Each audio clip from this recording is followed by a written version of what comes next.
The conflict between Ukraine and Russia has seen many turning points. It is a war marked by fierce battles on the ground. Air power has also played a significant role, but on June 1st, 2025, a new chapter unfolded.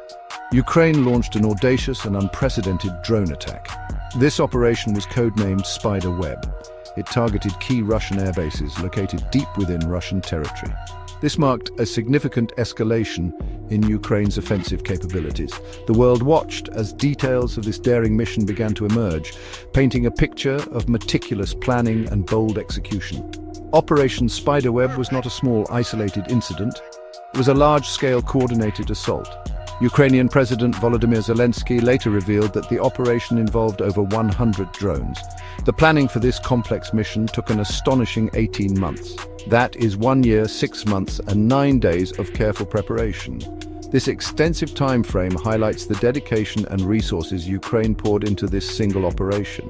The goal was clearly to strike a significant blow against Russia's military infrastructure, far from the front lines of the ongoing war. The impact of Operation Spiderweb was felt across vast distances. Explosions were reported in several Russian regions. These regions spanned multiple time zones. Reports came from Murmansk in the far north. They also came from Irkutsk in Siberia. Other affected areas included Ivanovo, Ryazan, and Amur. The sheer geographic spread of the targets demonstrated the reach and ambition of the Ukrainian plan. It showed an ability to project power deep into enemy territory. This was a feat few might have thought possible earlier in the conflict. The significance of this operation was further underscored by who was involved. President Zelensky himself directly supervised the mission. This points to the high level of importance placed on its success. The head of Ukraine's security service, Vasyl Malyuk, was also deeply involved in the planning and execution. Their direct oversight suggests a strategic decision to take significant risks. The aim was to achieve a major psychological and military victory. The operation sent a clear message about Ukraine's evolving capabilities and its determination to fight back. The success of Operation Spiderweb hinged on incredible ingenuity. The methods used to get the drones into Russia were particularly clever. Ukraine managed to smuggle the drones inside specially modified wooden cabins. These cabins were mounted on ordinary lorries. The crucial feature was their remotely operated detachable roofs.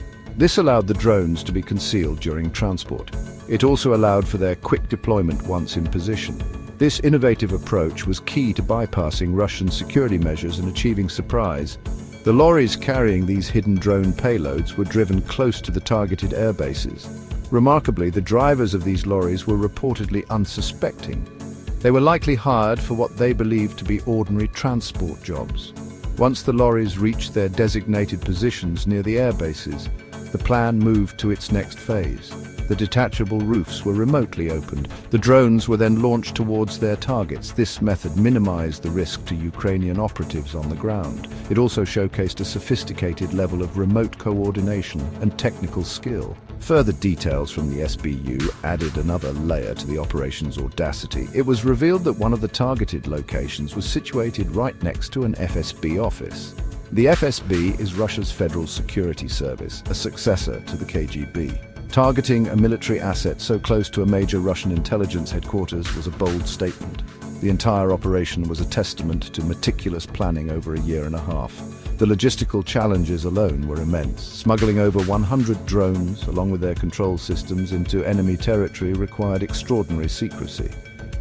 Coordinating their simultaneous launch across multiple distant locations demanded flawless execution. Each drone, as President Zelensky later stated, had its own dedicated pilot.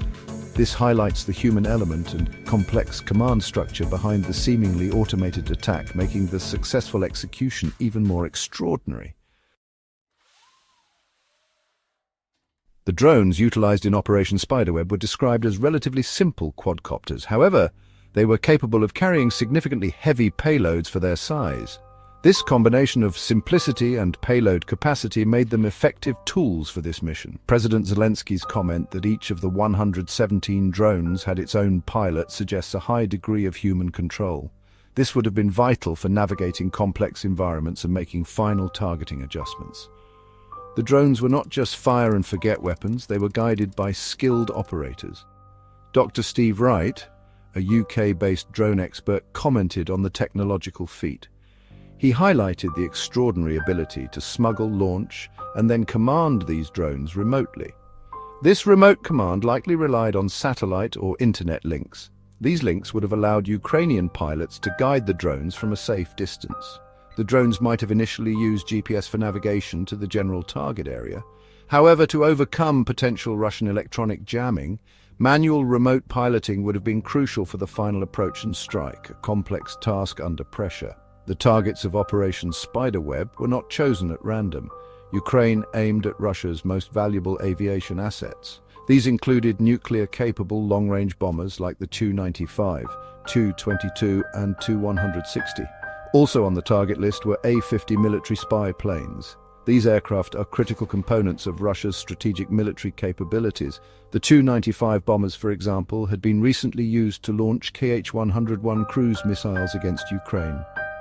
Each Kh-101 missile can carry a 400-kilogram warhead, causing significant destruction. The strategic bombers in particular represent a significant challenge for Russia to replace. Many of these models, like the Tu-95, Tu-22 and Tu-160, are no longer in production. Any damage or destruction of these aircraft means a permanent loss of capability. The A-50 spy planes are also incredibly valuable. They provide crucial airborne early warning and control, enhancing Russia's ability to intercept missiles and coordinate its own strikes. In February 2024, Ukraine's military intelligence chief Kirill Budanov estimated Russia possessed only a small number, around 8, of these A-50s. Following Operation Spiderweb, Ukraine made significant claims about the damage inflicted. Officials stated that 41 Russian strategic bombers were hit. They asserted that at least 13 of these were completely destroyed.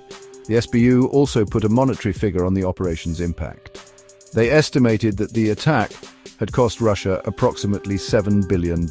These figures, if accurate, represent a substantial blow to Russia's air power and military budget. The claims aimed to highlight the success and impact of the daring raid. Russia's response was, predictably, more reserved. The Russian Defense Ministry confirmed that attacks had occurred in 5 regions. However, they stated that planes were damaged only in Murmansk and Irkutsk. They did not acknowledge the extent of the damage claimed by Ukraine. Despite this, videos verified by international news organizations, including the BBC, showed damaged aircraft. These were seen at Olenogorsk Air Base in Murmansk and Belaya Air Base in Irkutsk. Furthermore, radar satellite imagery from Capella Space revealed at least 4 badly damaged or destroyed Russian long-range bombers at Belaya Air Base, corroborating some Ukrainian drone footage. The aftermath also involved a human element beyond the immediate destruction. President Zelensky announced that Ukrainian personnel who facilitated the operation were successfully withdrawn from Russian territory. They are now safe. This suggested a complex network of support and exfiltration. Conversely, Russia reported detaining individuals connected to the attack. In one instance, local authorities in Ust-Kut, in the Irkutsk region, reportedly sought a Ukrainian-born 37-year-old in connection with the attack on Belaya military airfield, though this post was later deleted. Russian state media remained largely silent on the attacks. The strategic significance of Operation Spiderweb is undeniable. SBU head Vasyl Malyuk defended the operation, stating, "According to the laws and customs of war, we have worked out absolutely legitimate targets, military airfields and aircraft that bomb our peaceful cities." President Zelensky declared, "Russia has had very tangible losses, and justifiably so." He added that these are Ukrainian actions that will undoubtedly be in history books. This attack demonstrated Ukraine's growing capability to strike deep within Russia. It also showcased innovative drone warfare tactics that will likely influence future conflicts globally.